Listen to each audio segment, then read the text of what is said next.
What business does a middle school graduate have at a big company? You must be lost, so go home immediately. When I arrived at the client's company for the meeting, Kevin, a classmate from middle school, mocked me. In middle school, I did live a life that could be called the bottom rung, and I went straight to work without attending high school. Is being a middle school graduate really such a bad thing? I clenched my fists, trying to suppress the anger rising within me. It seems I'm really out of place here. Excuse me. With that, I quietly left the place. On the way back to my company, I called my secretary, Clark, on my phone. Cancel the ongoing deal. Pull everyone out. Are you serious? That's a $30 million deal. Yes, I'm serious. We'll sign with the other company, Stevens. Besides Kevin's company Sunlight, we had another potential company for this deal. And the discretion of which company to sign with was entrusted to me. My name is Tom. I'm 42 years old and work at a major air conditioning equipment company called Johnson. Currently, I'm having busy days as I approach a new contract. I want to finalize this deal quickly and disband the team as soon as possible. It's tough to work with people you don't get along with. It takes extra effort and the discussion often stalls due to disagreements. Regarding this contract, it shouldn't be that difficult in the first place. What complicates things is the presence of the sales manager, James. James is also 42 and has been the sales manager since last year. We've worked together several times since we were young, but we always clashed and never ended things on a good note. James had a stellar career and walked the elite path from the start. He graduated from a prestigious university in Tokyo and joined Johnson with great fanfare. He climbed the corporate ladder smoothly until I came along and disrupted things. Because we are the same age, we were seen as good rivals within the company. This didn't sit well with the proud James. I had worked at a subsidiary for a long time, and due to my achievements, I was brought into Johnson. From this experience, James completely looked down on me. However, since I started working at the same company, James has been having a rough time. James is not popular with women at all. He started balding at the crown in his 30s, and due to constant drinking at business meetings, his belly protrudes. Because of his appearance, he has no popularity among the female employees. On the other hand, I'm 6 feet tall, and I regularly work out at the gym, so I have a toned body. James was often compared to me in terms of appearance, which fueled his competitive spirit. He found out which gym I went to and immediately signed up. But having no habit of exercising for years, he became a member but never seemed to go. Therefore, he saw no results, and just walking a little made him sweat profusely and sit down, panting heavily. That's why he has no connections with women and is still single at 42. On the other hand, I got married at 30, and although we don't have children, I live happily with my beautiful wife. This time, I was to lead the team to finalize the contract, but there were significant problems with the client, which was causing me a headache. The other person causing me headaches was Kevin. Kevin was my classmate in both elementary and middle school, and I have no fond memories of him. I thought we had gone our separate ways for good and would never have to see each other again. But life has a funny way of bringing people back together. In middle school, we were rivals, always competing for the top spot in exams. We both had a strong desire not to lose, which drove us to study hard. I think that's when I learned the value of effort. If that period shaped who I am today, then maybe it wasn't so bad. But at the time, it was tough. I wanted a peaceful middle school life, but Kevin kept provoking me. From Kevin's perspective, he was supposed to always be number one, but my presence disrupted his plans. He must have held a grudge. Kevin had received elite education since before kindergarten. His mother, in particular, was very passionate about education and tried to get him into a prestigious private kindergarten. But Kevin failed the kindergarten entrance exam miserably. He couldn't hold it during the family interview and had to rush to the bathroom. Even now, his mother complains to the neighbors about Kevin's failure. Growing up with a mother who broadcasts such childhood failures to the neighborhood, how could a child develop properly? Kevin ended up attending a public kindergarten and failed again when trying to get into a prestigious private elementary school. By the time he was in middle school, his mother no longer pushed him to go to a famous school. This made Kevin feel more liberated, and his grades improved significantly. If I hadn't been his classmate, he would have easily been the top student, leaving a remarkable record. Even when he did come in first, people would ask, "What happened to the other guy this time?" To Kevin, I was nothing but an obstacle. After middle school, we went our separate ways, and I'm sure we both felt relieved. Kevin likely never expected to cross paths with me again, especially in his 40s. Given the importance of this deal to our company, I, as the team leader, had to go in person. The thought of meeting Kevin again after all these years was heavy on my mind. However, I thought maybe Kevin, having been through the trials of society, might have learned to consider others' feelings. If so, could we overcome our long-standing animosity and become friends? But that was just a fantasy. We were like the north and south poles of a magnet destined to repel each other. Kevin's company, Sunlight, is a major player in building management. It was impressive how he had steadily climbed the ranks. When our team from Johnson arrived at the Sunlight headquarters, we were shown to the meeting room. There stood Kevin, with stylishly groomed hair and a high-end suit. Kevin immediately recognized me. From the moment we exchanged business cards, he was disrespectful only towards me. As the meeting leader, Kevin introduced the Sunlight members but avoided eye contact with me. The Sunlight employees looked puzzled, unsure how to interact with me. Suddenly, Kevin spoke to me directly. "What are you doing here? Are you here to handle the machinery?" "Well, something like that," I replied, not wanting to provoke Kevin by revealing I was the team leader. Then, Kevin insulted me loudly enough for everyone in the meeting to hear. "What business does a middle school graduate have at a big company? You don't belong here, so leave immediately." In middle school, besides having good grades, I did live a life that could be called the bottom rung. And I went straight to work without attending high school. But is being a middle school graduate really such a bad thing? I clenched my fists, trying to suppress the anger rising within me. It seems I'm really out of place here. "Excuse me." With that, I quietly left the place. On the way back to the company, I called my secretary, Clark, on my phone. "Cancel the ongoing deal. Pull everyone out." "Are you serious? That's a $30 million deal." "Yes, I'm serious. We'll sign with the other company, Stevens." Besides Kevin's company Sunlight, we had another potential company for this deal. And the discretion of which company to sign with was entrusted to me. After hanging up, I put my phone in my chest pocket and looked out the car window. I now have a personal driver, and I can sit in the spacious back seat of a luxury car, spending my travel time in comfort. However, it took a lot of effort to get where I am today. I grew up without a father from a young age, raised by my mother and grandmother. According to my grandmother, my father ran off with another woman. Since then, my mother worked hard outside while my grandmother took care of the house and looked after me. I got used to not having a father around, but you never really get used to being poor. Moreover, once you start school, the difference in wealth becomes apparent through your belongings. Kevin's family was wealthy, and everything he owned was top-notch. As for me, I lived on hand-me-downs from neighbors. Though I was often praised for my good grades at school, outside of that, my poverty stood out and made me feel miserable.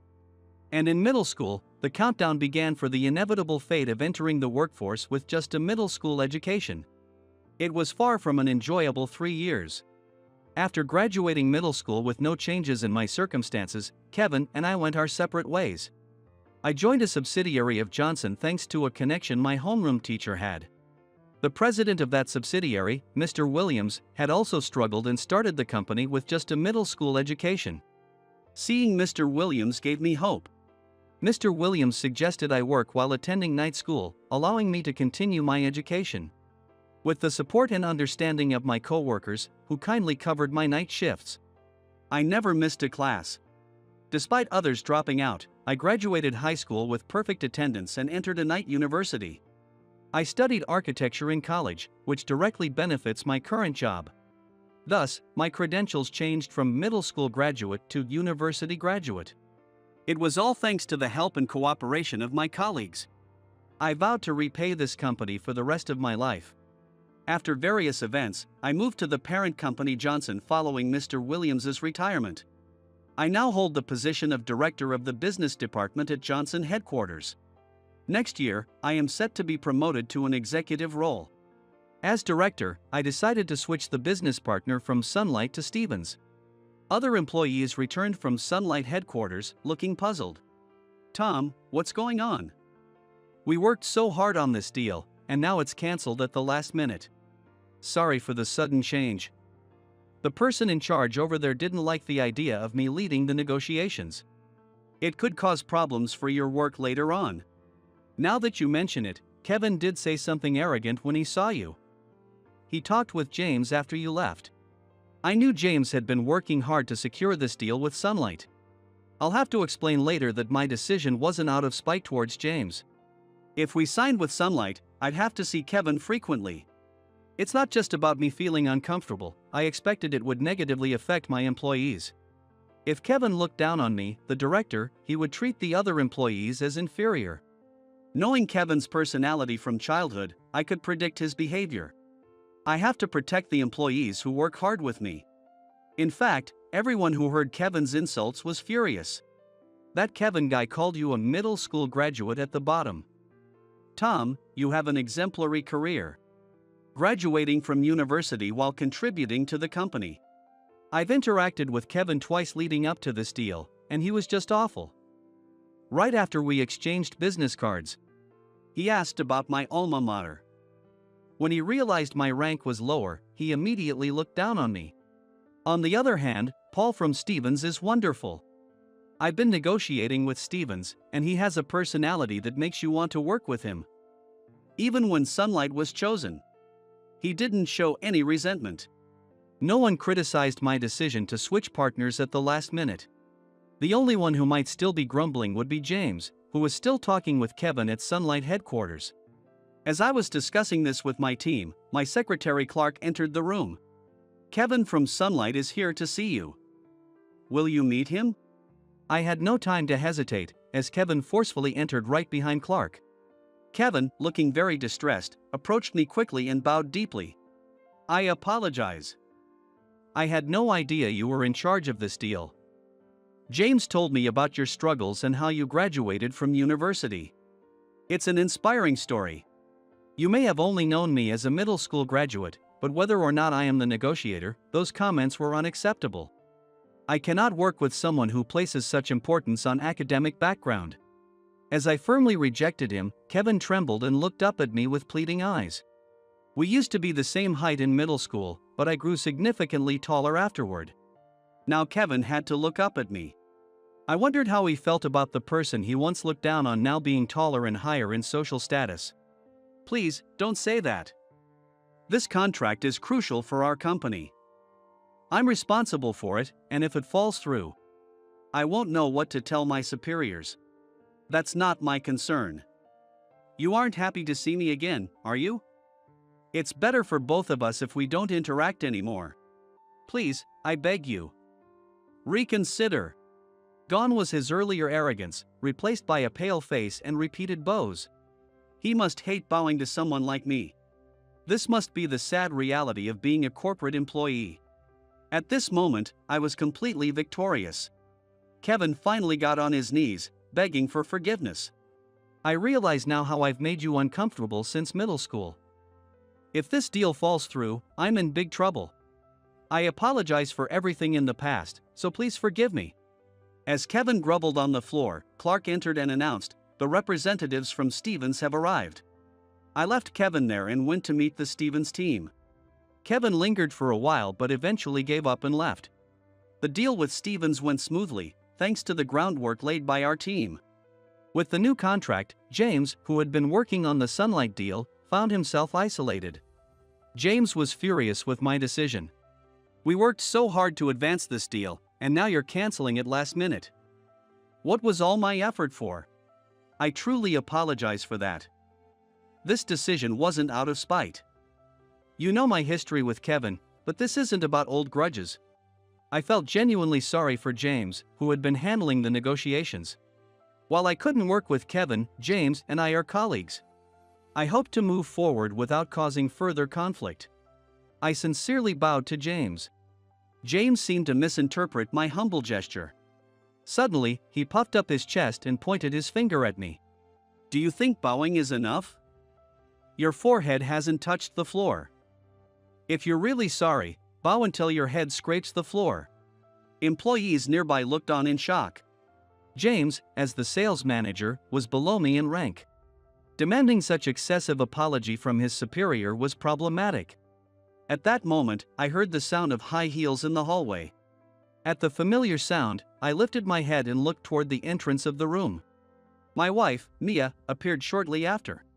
Usually, she would greet me with a sweet smile, but she had clearly overheard our exchange and was furious.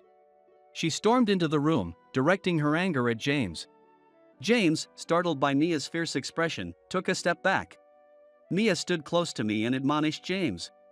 "Who do you think you are to demand my husband bow to you? You're just a sales manager." Mia is still head over heels for me, and we have an excellent relationship. Raised as the only daughter of the current president, Mr. Johnson, Mia never had any financial difficulties. She studied abroad in America during high school and went on to a prestigious women's university in Tokyo. After graduating from university, she worked in an office in the city for a while, but returned home at Mr. Johnson's request. Mr. Johnson intended for Mia to marry a man holding a significant position in the company. However, Mia, despite her straightforward personality, wanted to live her life according to her own will, not just following her father's wishes. She was willing to consider her father's opinion on her marriage partner, but she ultimately wanted to make her own choice. Mia first dated James. At that time, both were in their 20s, and James didn't have a protruding belly or a bald head yet. I once asked her out of curiosity, "What did you see in James?" Well, back then, his lack of good looks made me feel secure. I didn't have to worry about anyone else taking him. But as I started hearing bad things about him at work, my feelings cooled. As they continued dating, Mia began to feel uncomfortable with James's arrogant attitude and baseless confidence. Eventually, their relationship was full of arguments, and they grew apart.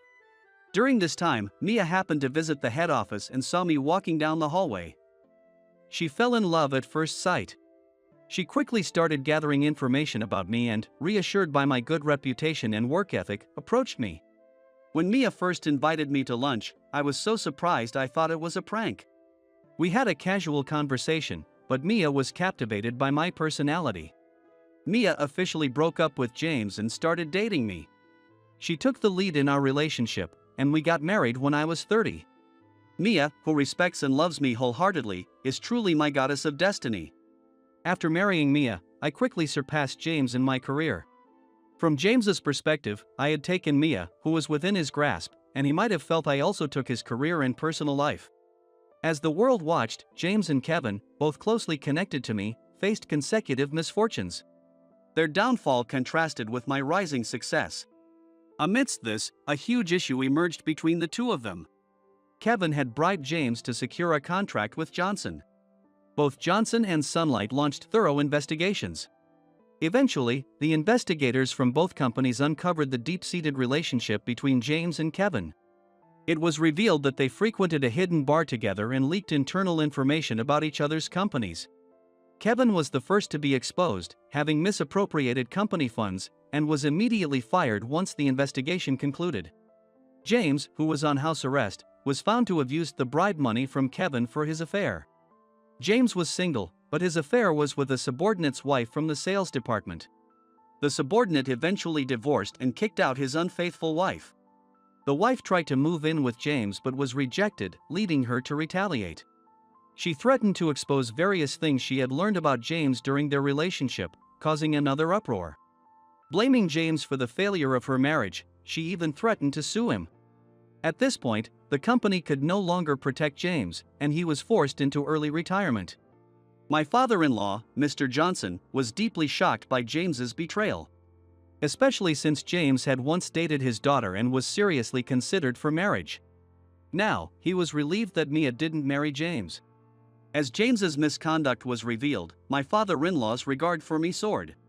"Tom, I'm so glad I entrusted my daughter to you. James had a great education and decent sales performance, but he almost fooled me completely.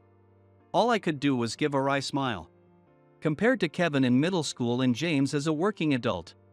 Neither was pleasant, but in the end, I emerged victorious. Not feeling competitive or resentful about the comparisons led to good results.